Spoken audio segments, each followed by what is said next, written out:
Alassane Ouattara doit évincer son ministre de la Communication, Amadou Coulibaly. Ce dernier a tenu une conférence de presse au cours de laquelle il a tenu des propos déplacés. Si Alassane Ouattara était sincère avec lui-même, il doit procéder à un remaniement du gouvernement le plus tôt possible. Parmi les membres du gouvernement ivoirien, il y a des ministres inutiles. Parmi eux, figure celui de la communication, Amadou Coulibaly. Ce dernier a démontré son niveau le plus bas lors de la conférence de presse de ce mercredi 26 juin 2024. Si son pays n'a pas eu de score dans le classement dans le dernier rapport de l'indice de développement humain, ID, ce n'est pas un crime contre l'humanité. Mais lorsqu'un ministre du gouvernement dévoile son incapacité, il y a lieu de l'éjecter hors du gouvernement. Sinon, comment un ministre du gouvernement peut tenir de tels propos? Je ne m'informe pas sur les réseaux sociaux car ce sont des lieux d'expression d'émotion, un endroit où tout le monde est expert. Je ne vois pas comment vous sanctionnez le ciel. Je ne vois pas en quoi,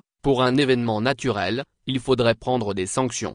Partout quand il pleut les infrastructures sont dégradées. Je sais que les populations sont friandes de sacrifices. Elles attendent qu'on coupe les têtes mais il faut savoir que les installations n'étaient pas prévues pour cette situation, a-t-il réagi. Quel culot. L'un des points soulevés par le ministre a été la récente déclaration du président du PETSIRDA, Tidjane Thiam, à Soubré, concernant l'indice de développement humain, ID, de la Côte d'Ivoire. Amadou Coulibaly a réagi avec fermeté, soulignant que malgré un ID passant de 0,46 à 0,53, ce qui représente une amélioration, il est crucial de ne pas simplifier cette question complexe à un simple classement. Il a critiqué ce qu'il perçoit comme du populisme dans de telles déclarations, soulignant l'importance d'une approche logique et nuancée des progrès effectués par le pays.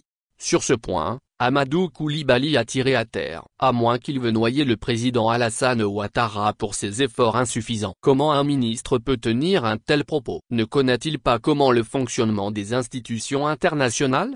Si son pays, la Côte d'Ivoire, n'a pas occupé un rang enviable, ce n'est pas un crime contre l'humanité. C'est l'occasion pour le pays de voir et de prendre conscience sur les leviers sur lesquels il peut agir en vue d'améliorer sa performance. L'opposant Tidjane Thiam est dans son rôle. En voulant répondre à l'opposant, le porte-parole du gouvernement montre son plus bas niveau politique. L'autre point abordé par le ministre, c'est celui au projet de la gare interurbaine d'Abidjan, annonçant un périmètre défini de 35 hectares. Il a admis que des retards significatifs ont été causés par des obstacles administratifs complexes liés à la définition de ce périmètre. Cette clarification intervient alors que des attentes grandissent quant à la concrétisation de ce projet majeur pour la capitale économique ivoirienne. Sur un autre front, Amadou Coulibaly a abordé les tensions sociales au sein de la radio-télévision ivoirienne, RTI. Il a souligné que l'RTI, une entreprise avec une mission sociale, doit d'abord résoudre ses conflits internes par elle-même. Cependant, il a assuré que le gouvernement interviendrait si la direction de l'RTI se révélait incapable de gérer la situation, réaffirmant l'engagement de l'État à garantir la stabilité et le bon fonctionnement des médias publics. À noter que les déclarations du ministre Amadou Coulibaly illustrent une approche mesurée face aux défis variés auxquels fait face la Côte d'Ivoire, de la politique économique à la gestion des médias publics.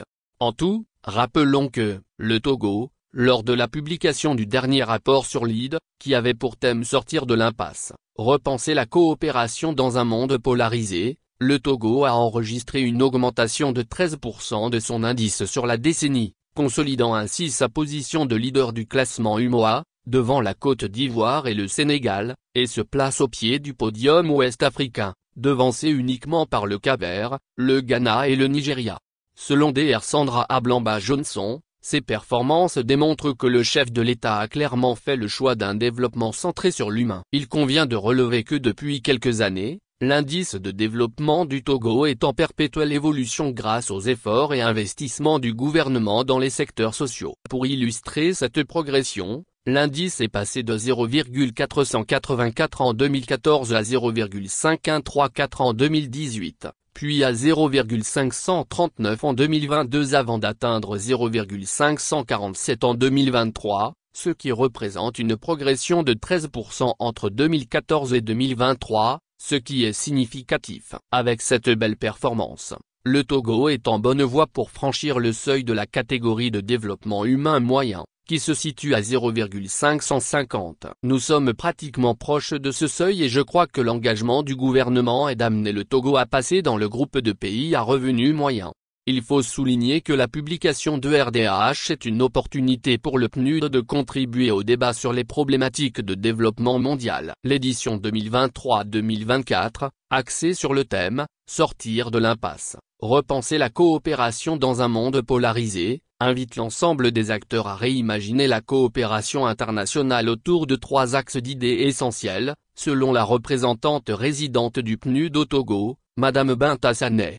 Rappelons que la dernière livrée du rapport a concerné plus de 190 pays et territoires, dressant un bilan du monde polarisé actuel, et étudiant de nouveaux modes de coopération, dans le but de briser l'impasse. Comme en 2023, le pays a progressé, cette année 2024, le pays a encore fait l'exploit en évoluant de 0,539 en 2022 à 0,547 en 2023, malgré un recul d'une place au classement mondial, 162e contre 163e.